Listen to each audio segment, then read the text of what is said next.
Okay, here we go. Steve here, Ranger Kit Car Guy.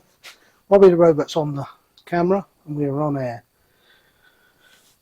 Following the last video, we're going to now sort of try and tackle some of the things that I still don't think are right. And the first one we're going to do is the bonnet. Now, the original bonnet used to hinge right down here in the side, using the front subframe mounting, and hinged forward. So it tipped on its nose, which was all right, but so everybody knows, anything that needs to be done on an A series engine is at the front, and every time I wanted to work on it I always ended up taking the bonnet off anyway. So what I'm going to do is I'm going to try and hinge it from here upwards so that the whole front comes up. Don't know where I can do it, but we're going to have a go anyway. There's also a couple of other little issues still with it. I'll just switch to the other camera. So one of the other issues, or a couple of the other issues, is this here. You can see the body line. It never lined up. Tight in the middle, and then the radius was never the same. So I'm going to do something about that. Bring that in closer. And also the other thing, and I've already done this once and it seems to have spread again, is I don't know whether you can see this when I press it down. It's hold it still. It won't sit down because it's touching the bodywork all down here. And it used to spread worse than this, and it used to split right across here on both sides all the time, because constantly the sides were being pulled out. I say I've done this once already, as you can see, and the other side seems to have held. See?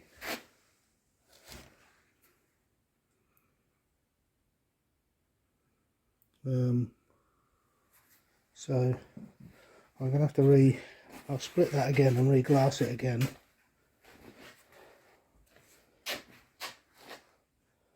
And just reform that. I only ever used to have it with the pole pins, two on the front, two at the top.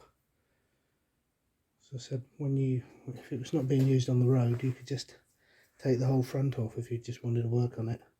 Didn't even have to have the lights working, they were just on there. These are in here because some rules dictate that the silhouette, you know, you can't have scoops in and things like that for air intakes. So I packed a couple of knackered ducts in. Not many people know what the silhouette of this would look like, but it's pretty obvious that it didn't have a big bulge in the bonnet, or a big wing on the back or anything like that. I didn't mind so much about the front being low, but it was the rest of it that had to be the same. Anyway, we'll whip the bonnet off and have a look at that. So back with Robbie again. The idea is I've got these.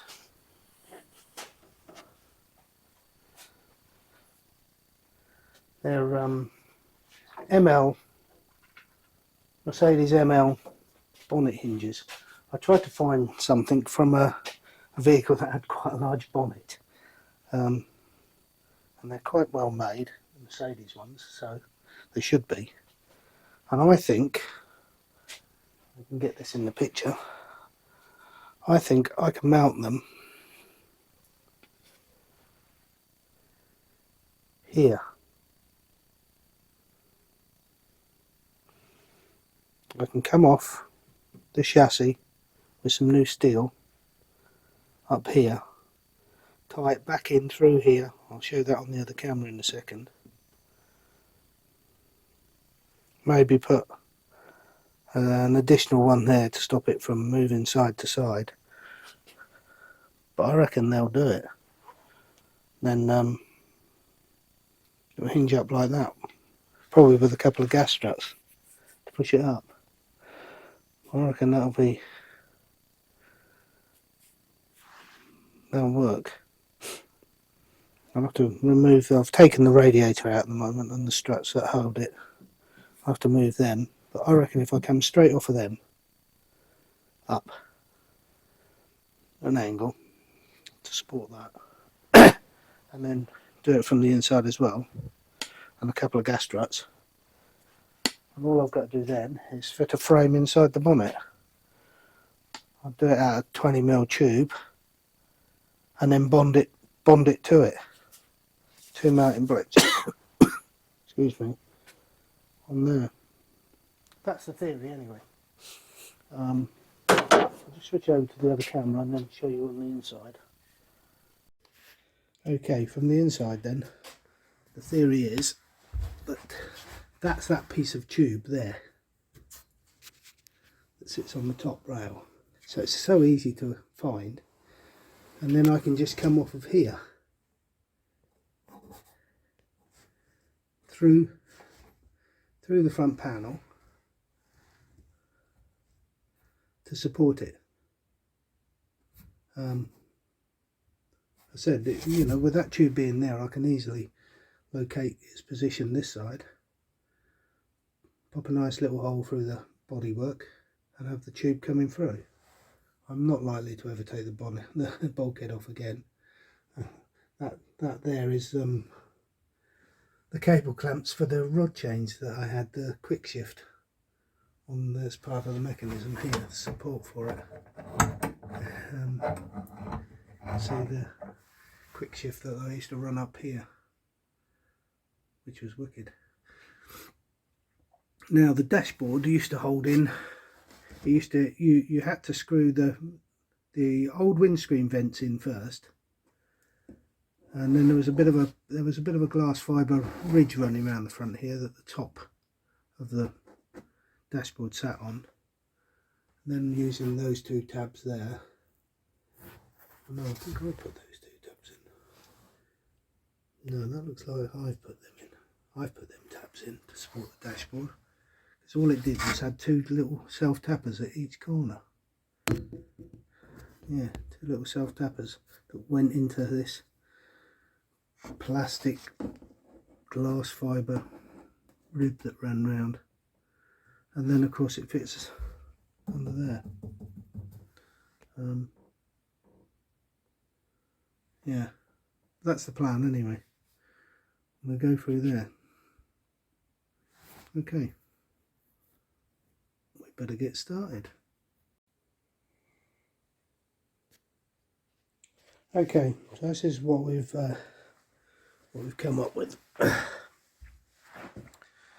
So it's going to come off of here, up through the wall, down onto there,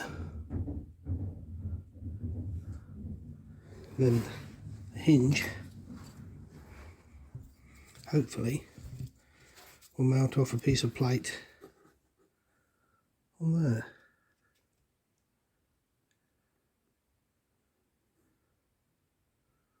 That's the theory anyway.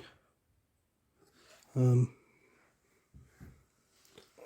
think we've got it right, because I know the radiator cap just misses the bonnet. So from the side on, I see where the hinge is going to fit in, and then the body.